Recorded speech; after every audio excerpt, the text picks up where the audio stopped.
The bridge across the lower Rhine at the Dutch town of Arnhem has a special place in World War II history. It was the focal point of a desperate battle in September 1944.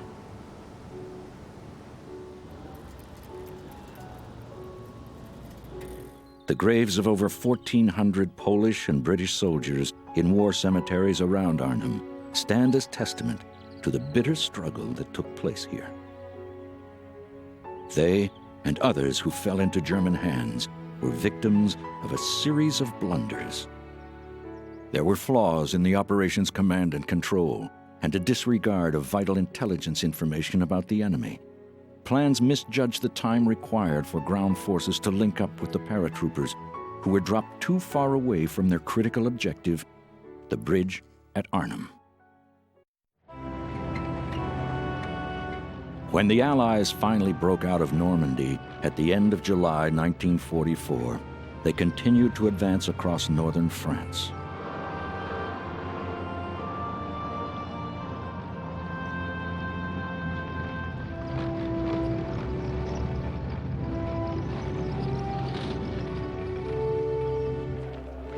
It seemed that the German armies in the west had been broken.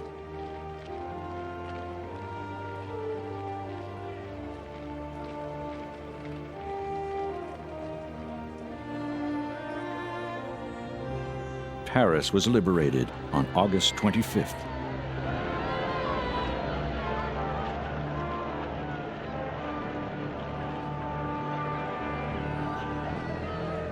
Residents celebrated the end of over 4 years of Nazi occupation. The Allied advance continued toward the Belgian and German borders.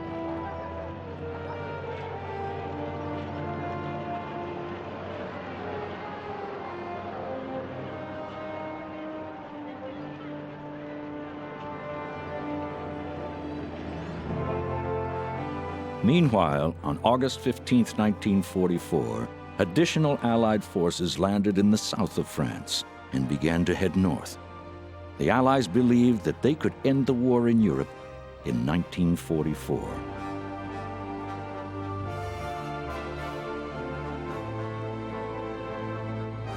But 3 weeks later, in early September 1944, a problem arose. In an attempt to slow the Allied advance, Hitler ordered that the French ports on the English Channel should be held to the bitter end.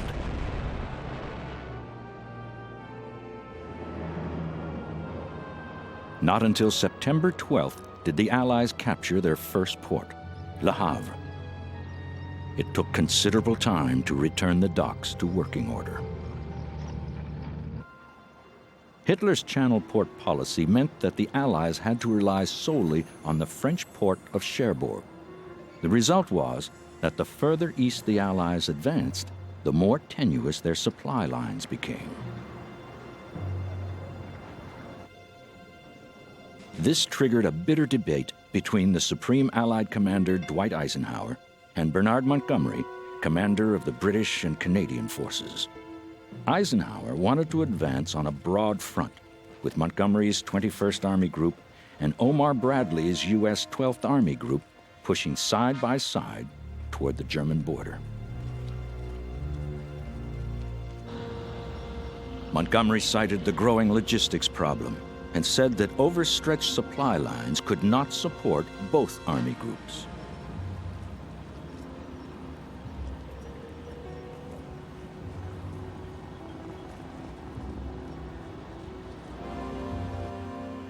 A streamlined supply system, the Red Ball Express, had been set up, but it was beginning to break down. It sent an endless conveyor belt of trucks speeding back and forth along ever longer routes between Cherbourg and the front.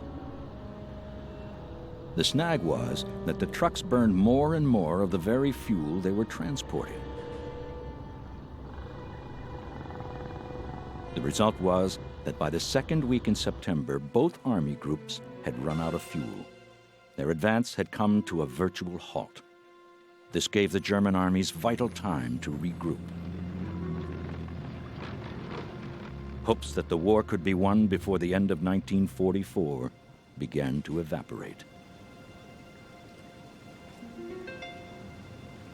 But Field Marshal Montgomery still felt the goal could be achieved. He saw the Rhine as the main obstacle to the Allies' advance into Germany. Montgomery believed this could be overcome by crossing the lower Rhine in Holland. The route into the German heartland would be opened.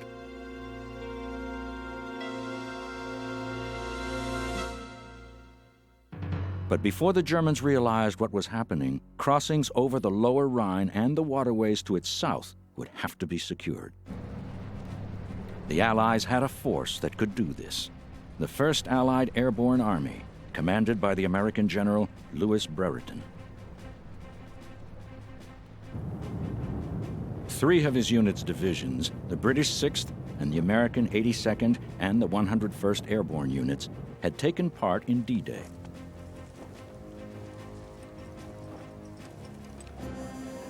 Since then, the Airborne Army had not been used, although a number of operations had been planned and canceled.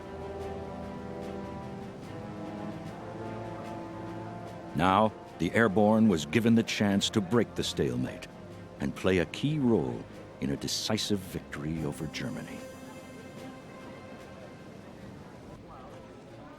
General Eisenhower accepted Montgomery's plan for overcoming the deadlock and outflanking the Rhine. He ordered that it commence Sunday, September 17, 1944. Montgomery's plan was codenamed Market Garden. The U.S. 101st Airborne Division was to secure bridges in Holland over 2 canals in the Eindhoven area. The 82nd Airborne Division was to capture the Grave Bridge over the Maas River and another at Nijmegen over the River Vaal.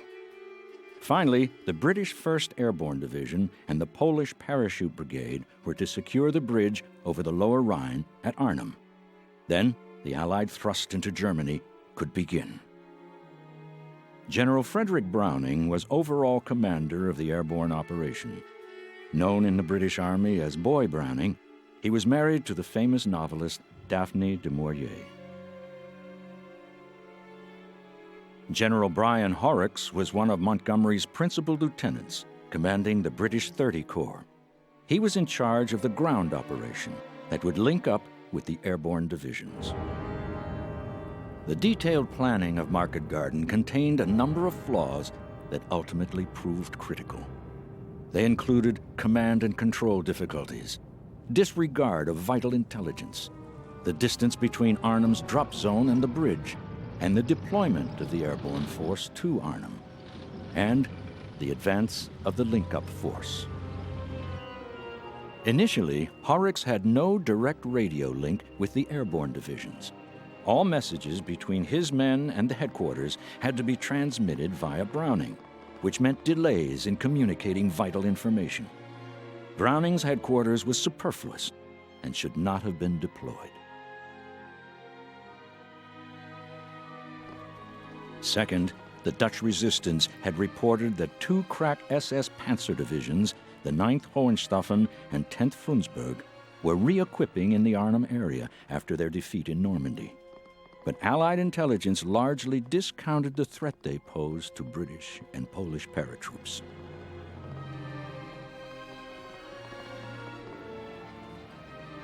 Both SS divisions were under-equipped, but they were still powerful and determined.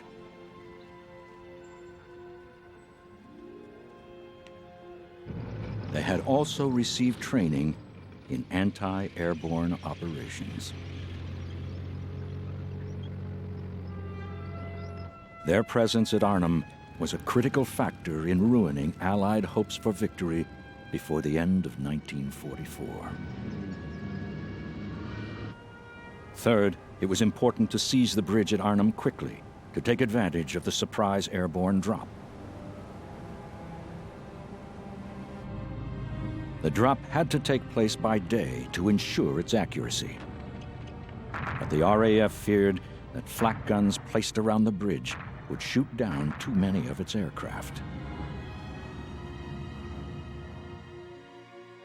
Consequently, the drop zone was located in Wolfhase. This was 8 miles from the bridge at Arnhem. Fourth, there were not enough airplanes to drop the Arnhem Division along with the Poles at the same time. The 1st Airborne Division would fly in 2 waves on day 1, with a second wave on day 2.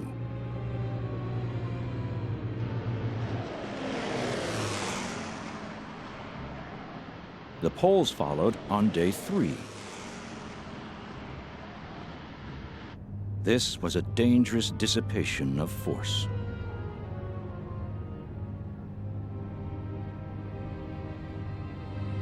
The 5th and final planning blunder concerned the 30 Corps. Because the paratroopers were lightly equipped and would not survive long on their own, Horrocks was given 3 days to reach Arnhem. But much of his route used a single road, making his troops vulnerable to flank attacks.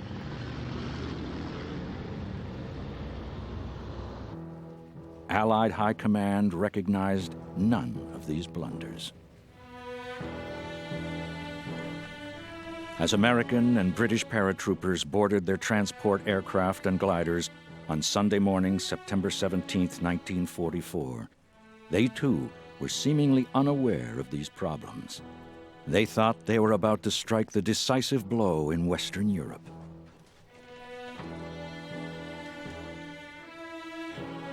They had no idea the effect these planning blunders would have on Operation Market Garden, especially the grim week-long battle that would descend on the little Dutch town of Arnhem. On September 17, 1944, Allied airborne landings in Eindhoven, Nijmegen, and Arnhem took the Germans by surprise.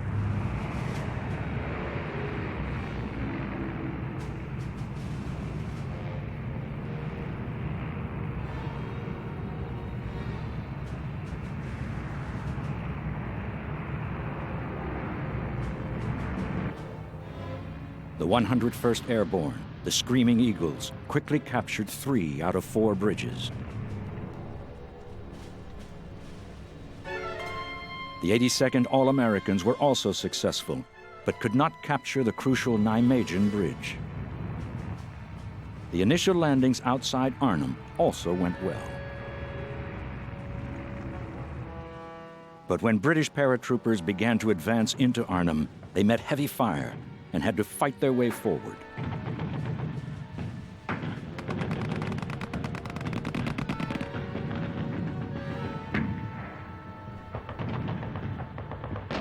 The SS Panzer divisions quickly recovered from their initial surprise.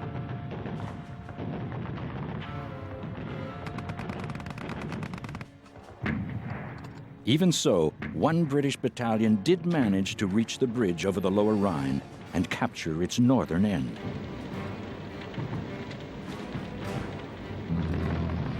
Meanwhile, British General Horrocks began his link-up operation, hoping to reach Eindhoven by nightfall. But his troops found themselves advancing up a single road with the ground on either side too soft to support armored vehicles. German soldiers armed with anti-tank weapons quickly took advantage of this.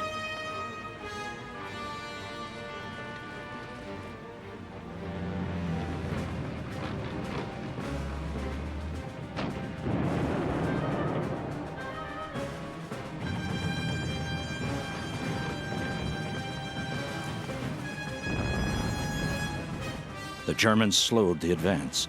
Soon there was a 30-mile backup of vehicles. The 30 Corps paid a penalty for this choice of route.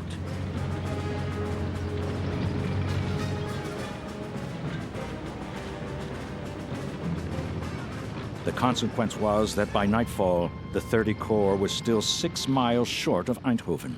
Its chances of reaching Arnhem in the proposed 3 days were looking dim. Not until the evening of September 18th did General Horrocks' men link up with the 101st Airborne at Eindhoven. Further north, a battle group from the 10th SS Panzer Division was holding the bridge over the Waal at Nijmegen, frustrating the 82nd Airborne. At Arnhem, the final brigade of the 1st Airborne Division landed at the Wurfhase drop zone on September 18th.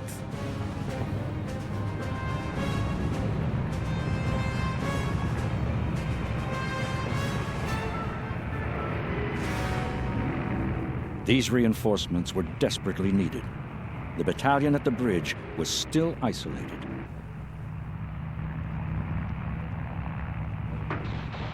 But the new arrivals experienced fierce German resistance upon landing.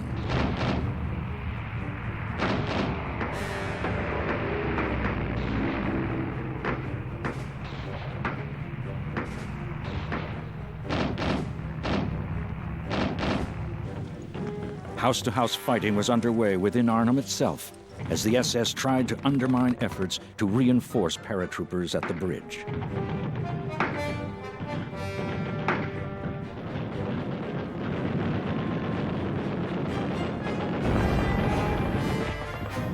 On Tuesday the 19th, the Polish Paratroop Brigade was supposed to reinforce the troops at Arnhem. Fog prevented this.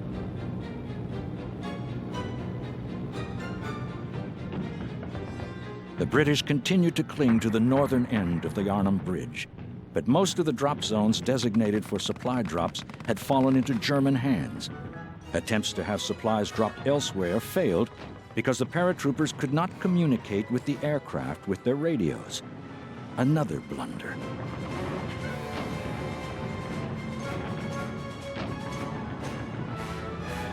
The battle for the Nijmegen Bridge continued, but the 30 Corps had now reinforced the American paratroopers there. The bridge was seized on the evening of the following day, before the Germans could demolish it.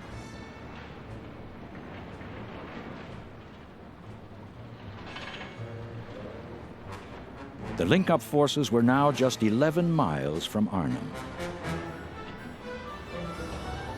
There was still hope that the link-up with the 1st Airborne Division would occur, and the bridge at Arnhem would be secured.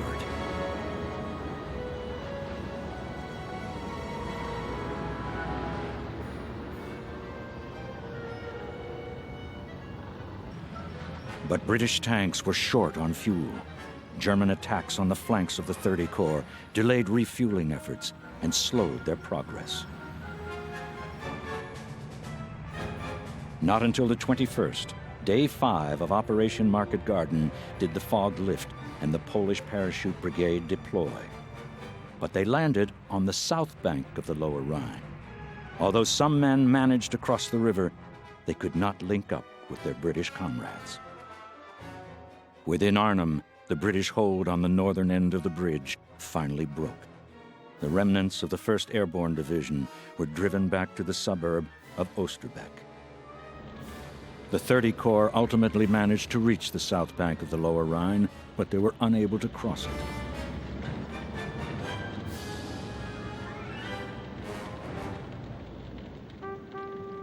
Finally, on Sunday, September 24th, a decision was made to evacuate the 1st Airborne Division and the Poles.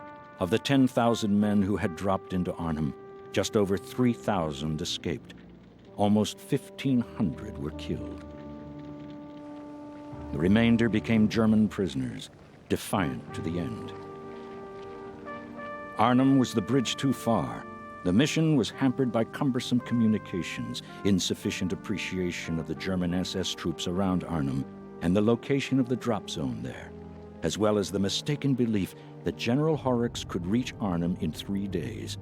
The slow deployment of the airborne force to Arnhem did not help either. These blunders lost Montgomery his chance to finish the war by the end of 1944. The Allies were now faced with an even grimmer campaign as they struggled against both winter and the stiffening German resistance in their advance on the Rhine.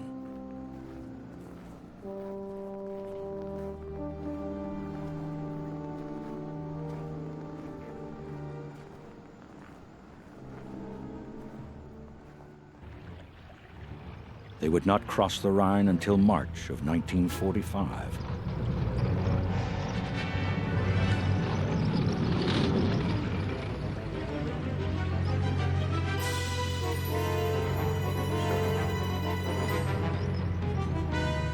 Arnhem itself would not be liberated until April, 7 months after the epic battle for its bridge.